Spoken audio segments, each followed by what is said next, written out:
Libya. Now, I'm an old infantry veteran, and this war in Libya, you guys, is not about fucking oil. It's not about helping the fucking people. It's about fucking water. Man-made river. Everybody should fucking know about this. I'm sorry for saying the F word so much, you guys, but I just hate these wars so much. I'm very passionate about this. We are killing people, murdering people rather, and the United States taxpayers paying for it. And it's just insane. A man-made river in Libya. You got to check this out. Libya has built one of the biggest aquifers in the world. They're supplying. This is a desert country. This country, if we wouldn't attacked, this is all online right now. This is basically mostly done. This is a map of the aquifers. What happened is the Libyans were looking for oil in the Sahara, and they found this huge deposit of water underneath the ground.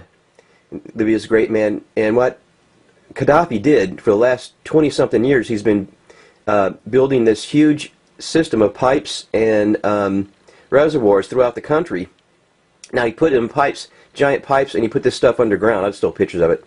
There's a digger with a trench, and here's one of the aquifers that Libya built. These things are massive. You know, there's no water over there. Now, Gaddafi's plan was to green the desert, and he was doing a good job. Now, Libya is totally independent for energy. They built this thing with no money from the IMF or the World Banks at all, so they're totally autonomous with their projects. Brown and Root were the ones that I guess that built the thing. It's a big company over here, engineering company. And here's the pipes that the water flowed through the desert. This thing had costed like $83 billion, but they did it totally without the IMF, the World Banks. Gaddafi paid for it himself, and the banks didn't want that. Number one, they don't want to feed the people in northern Africa. This little country with this water could probably feed the entire continent of Africa and the Middle East. They're going to have they had big plans of exporting much food to Europe. Get this. They're going to green the desert. And this is what this war is about. This war is not about. It's not about oil. It's not about freaking helping anybody. This war is about water.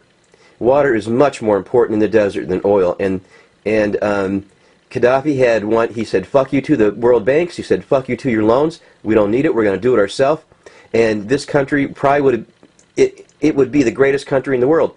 Now, what's going to happen is they're going to divide Libya again. You know, it's more the colonialism. They know there's two main tribes here.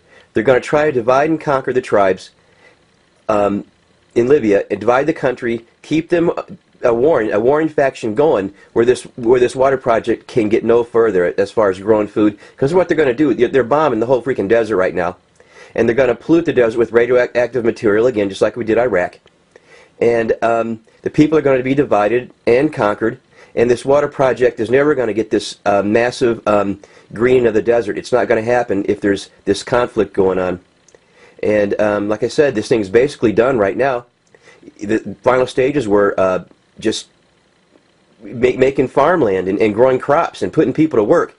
You know, this would have been an oasis, a giant oasis in the middle of this desert. Now, this water is projected. There's so much water, and it's pure. It's like some of the best water on earth. It would supply Libya for 200 years. You guys, the IMF doesn't want to hear this. The world bankers, the guys that control the world, don't want to hear this. That's why we're there, guys.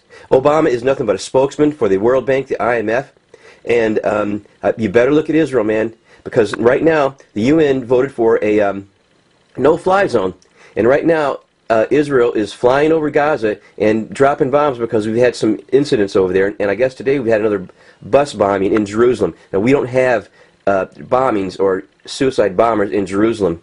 Now, what happens if the UN says, well, hey, no-fly zone over Israel? And the United States can say, no, we protest. But look, the Russians and the Chinese are protesting this no-fly zone. And look, nothing happened. I mean, they can't do anything to stop it, just like we can't do anything to stop a no-fly zone over Israel. I think everybody, check out this water project. Anybody that sees this, share it with your friends and family. If anybody you know that's interested in these wars and these fake wars and how we're getting fucked over by our own government, And this water thing, it's about water. It's about fucking water.